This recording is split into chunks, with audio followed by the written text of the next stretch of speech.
Bhadrachalam ITDA road Purushottapatnam Varahi సహిత చండీయాగం భద్రాచలం క్షేత్రమునకు సమీపంలో శ్రీ గాయత్రి యజ్ఞ గోక్షేత్రం మారుతి నగర్ వారాహి అమ్మవారి చివరి రోజు కావటంతో భక్తుల నడుమ ప్రత్యేక పూజలు వారాహి అమ్మవారికి అష్టదిగ్భంగం హోమం ఘనంగా నిర్వహించామని ఆలయ అర్చకులు కామవరపు వెంకట సుబ్రహ్మణ్య శర్మ తెలిపారు.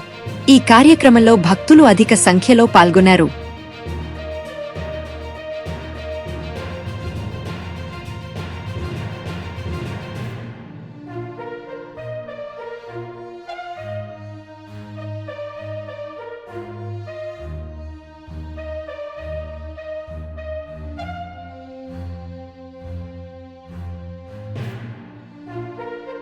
जय बोलो वाराही माता को जय। దానికి అతి సమీపంలో ఉన్నటువంటి మారుతి నగర్ పురుషోత్త పట్టణంలో గత 3 సంవత్సరాల క్రితం ఇక్కడ మనం శ్రీ గాయత్రి గోక్షేత్రాన్ని ఏర్పాటు చేసుకున్నాం. అది మొదలుకొని ఇప్పటిదాకా కూడా అనేక యజ్ఞాలు యాగాలు అలాగే ఇటీవల ఆంజనేయ స్వామి వారిని యొక్క ప్రతిష్ఠ కూడా మనం జరుపుకున్నాం. అలాగే మహామృత్యుంజయ ఒక అమర్నాథ స్వామిని గాయత్రి మాతను తదితర దేవతలందరినీ కూడా మనం ఇక్కడ ఆవాహన చేసుకొని ఈ రోజున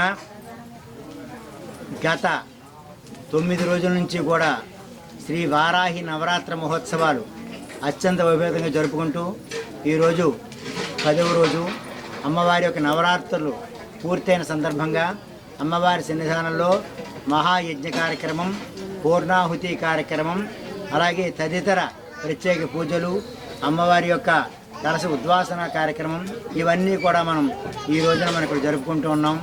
అమ్మవారి అనుగ్రహం వల్ల విశ్వశాంతి కలగాలని, రైతన్నలకు మంచి వర్షాలు పడి తమ యొక్క భూములన్నీ కూడా మంచిగా పండాలి అని చెప్పి చక్కగా ఈ యజ్ఞాన్ని మనం ఇక్కడ ఏర్పాటు చేసుకున్నాం. అమ్మవారి అనుగ్రహం వల్ల మనం యజ్ఞం మొదలుపెట్టిన 15వ తేదీ నుండి 16, 17, 18వ తేదీ పెద్ద వర్షం కూడా అమ్మవారి అనుగ్రహం పడింది.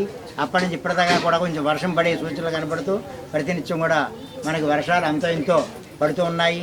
తద్వారా అమ్మవారి అనుగ్రహం అందరికీ ఉన్నది అని చెప్పి భావం చేస్తూ ఉన్నాము. అయితే ఈ యొక్క వారాహి నవరాత్రులన్నీ కూడా మనం భద్రాచల పుణ్యక్షేత్రంలో ఉన్నటువంటి మా గాయత్రి శక్తిపీఠం ఉన్నది భద్రాచలంలో. ఆ శక్తిపీఠంలో చేసుకునే వాళ్ళం. అంటే గుప్త నవరాత్రులు అంటే మేమే చేసుకునే వాళ్ళం. అంటే ఎవరిని పిలవకుండా అమ్మవారి సన్నిధానంలోనే ఆ యొక్క నవరాత్రులు జరుపుకుంటూ ఒక పౌర్ణమి రోజు మాత్రం యాగం చేసుకునే వాళ్ళం. ఆ రీతిగా చేసుకున్న అమ్మవారి యొక్క సంకల్పంతో ఇంత వైభవేతంగా 9 రోజుల పాటు ఇక్కడ మనం చేసుకున్నాం ఇక్కడ.